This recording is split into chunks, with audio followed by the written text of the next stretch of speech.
Hello, I'm Diane Williams, and you are looking and listening to the Crafty View. I'm here at the Craft Center, and there are many artists out here for a summer fling. They're demonstrating and showing their art and selling their art. This is tailgating day with the colleges on the outside representing. So let's go around and see if we could talk to some of the artists about their work. Thank you. Well, here we are. Let's take a look and see what's going on here. There's some wonderful things on the tables that are set up here, but we're going to talk to the artist that does all the creation. This is just a glance, but let's talk to the person. Hello, how are you? I'm wonderful. It's a great day here in Ridgeland. Tell me who you are and where you're from. I'm Karl Compton, and I'm originally a Houstonian in Texas, but I got here as fast as I could, so now I'm in Meridian, actually Collinsville, just north of Meridian. Nobody's ever heard of it because it's so small. Okay, tell me about what you do. I'm a potter. I'm not a ceramicist, I'm a potter. It's not art, it's craft, and that's how I look at it. I have a good time. I make a lot of whimsical things like the pigs and the chickens and the dragons. I love these pigs. Are they, They're mostly cute. They can be banks. Some of them are lanterns, like these two. You run off an LED, they'll last you forever on about a nickel's worth of electricity. They make the best night lights. And by the way, the very, very best baby shower present, because everybody needs a lantern in their nursery.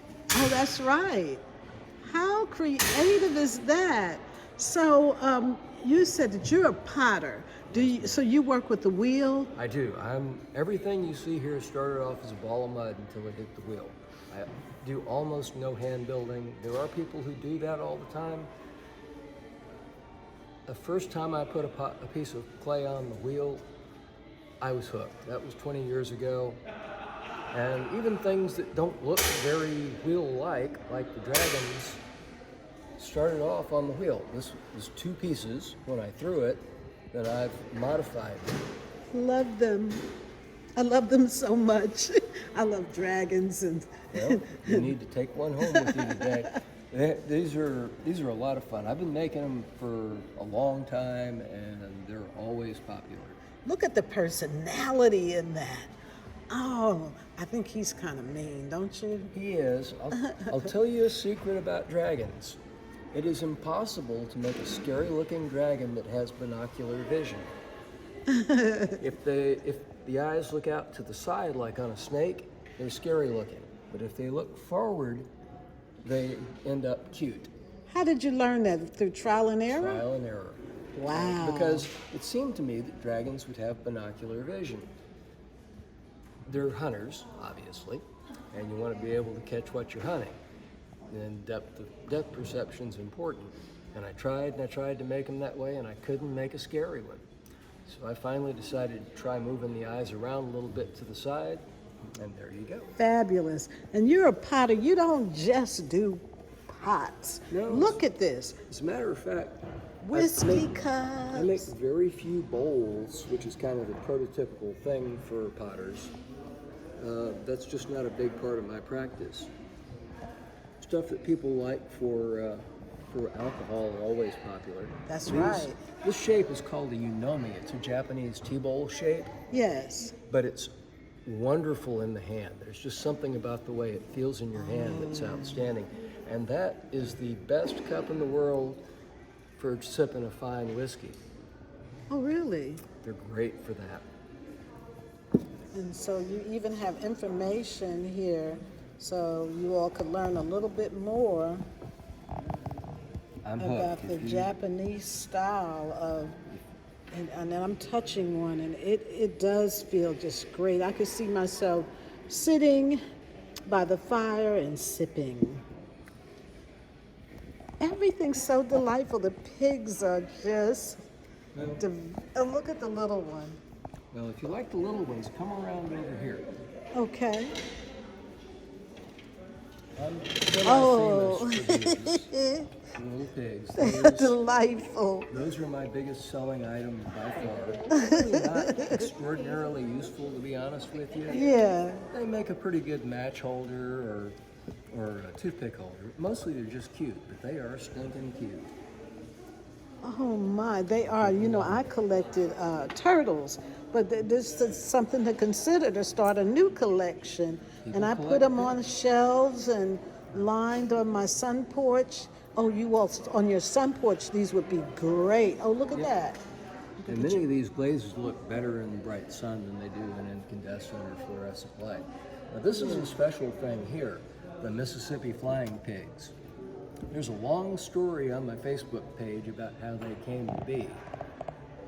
But it turns out that if most people think of flying pigs, and when pigs fly, with wings on their back. But if you tried to breed that, it would be really hard. You'd have to have a whole other shoulder joint and a bunch of different muscles. So I got to thinking, if you want to make a flying pig, first thing you do is make it little bitty, then you give it big ears like Dumbo. And that's what you get. And that's what you get with the, oh, ingenious. And you even do whales. I do. The whales are new this year. I've never made them before, but the first time one came out of the kiln, I knew they were going to be part of my practice from now on. People like them. I love when people, you know, think outside the box. Now tell me about these. They look like strainers for Colanders. Your colanders. They're great for fruit bowls, for straining your spaghetti or fruit. They also are great if you want to put things like onions and potatoes on the counter. Yes. Because you know, if you just put it in a bag, they're ugly. But if you put in one of these, they're beautiful. And you all, everything is so affordable. There's something for everyone. I really love the texture in this bowl. That's an ancient Japanese glaze called shino. And it does many different things. You never know what you're going to get with this one. Not everybody can stand that. This orange pig here, with it's half white, that's half shino. So a lot of times you'll get this orange. Oh. But you can also get this orange. Oh, that's gorgeous. Like on that vase, or this. Those are the same glaze. They're in a different firing in a different part of the kiln. These items are oh, wait a minute now. Look at this. I found the chickens. Those have gotten to be a big seller. I used to make them as birds like that. And then it occurred to me that a lot of people collect chickens. Yeah. So I started making chickens, and they took off like a rocket. Now this is Karl Compton. He's a fairly new member of the guild. So you really want to contact him because he's got some new and fresh ideas. DragonFlight Pottery, and you can find him on Facebook at DragonFlight Pots, and there's his email address, dragonflightpottery@gmail.com. So that's how you can get in touch with him. He's in the Meridian area, just outside of the city. And these, oh, I bet when these light up, you get a reflection on the wall of lights, they make and a beautiful pattern. And you could even get a pig, an affordable pig. I love the prices on everything. Well, I do this as a retirement gig. And if I make them expensive, I don't sell as many. So if I make them cheap, people buy them and I get to make more. These are very nice as well. Yeah, these are great for Q-tip holders, things like that. Or your rings when you take them off when you wash the dishes, or your earrings when you go to bed. Now Those are rattles. Oh, I hear it, yes.